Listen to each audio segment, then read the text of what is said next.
Ahem. It's beginning to look a lot like Christmas here in Pilipinas.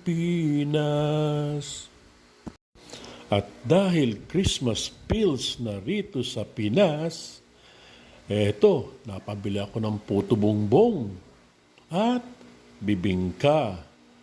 Ito yung tradisyon na pagkain o kakanin dito sa Pinas kapag ganitong pumapasok na ang Burmans o malapit na ang Pasko.